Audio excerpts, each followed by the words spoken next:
Canada. When you think of it, you probably picture these huge, open landscapes, right? Maybe massive distances between cities. But here's the thing.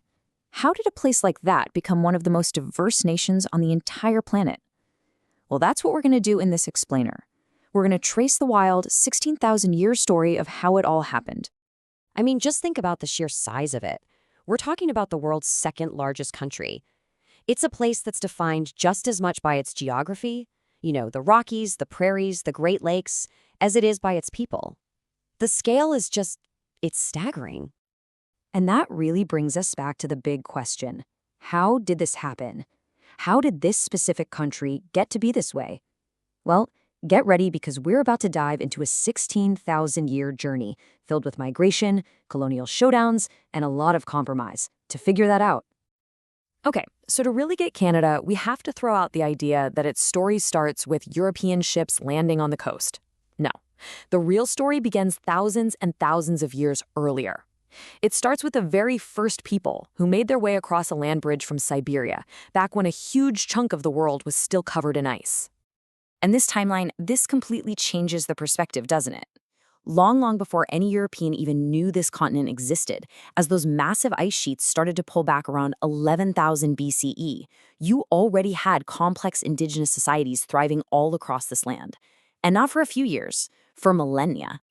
So get this, the first European settlement in the Americas, it wasn't Columbus, not even close. It was actually built by Norse Vikings, way up in Newfoundland, almost 500 years before Columbus even thought about setting sail.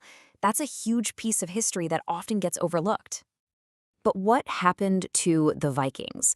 Well, they eventually left, their settlements were abandoned, and incredibly, North America just kind of faded from European memory for the next 500 years.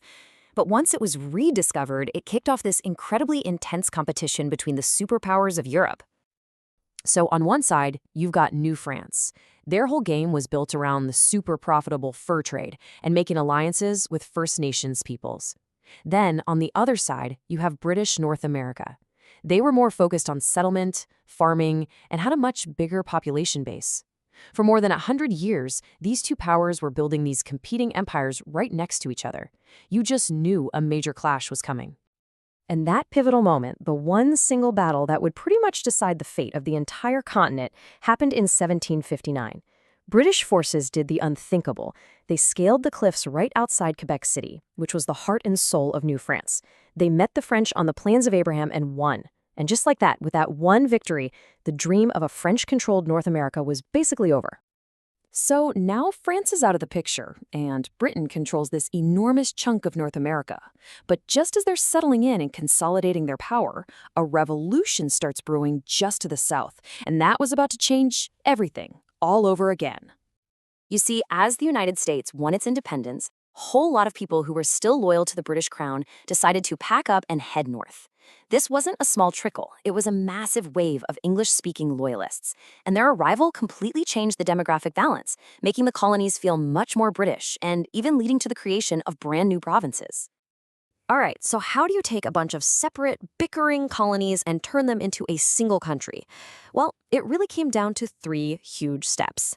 First, there was an attempted American invasion during the War of 1812. Fighting that off actually created a shared sense of identity, a feeling of being not American. Then you had some internal rebellions that basically forced Britain to grant more self-governance. And it all led up to 1867 with Confederation, the moment the Dominion of Canada was officially born. And here's something truly remarkable that came out of that messy, kind of inconclusive war. To try and patch things up, both the US and Canada agreed to demilitarize their shared border. That one decision, that single agreement, created the world's longest undefended border.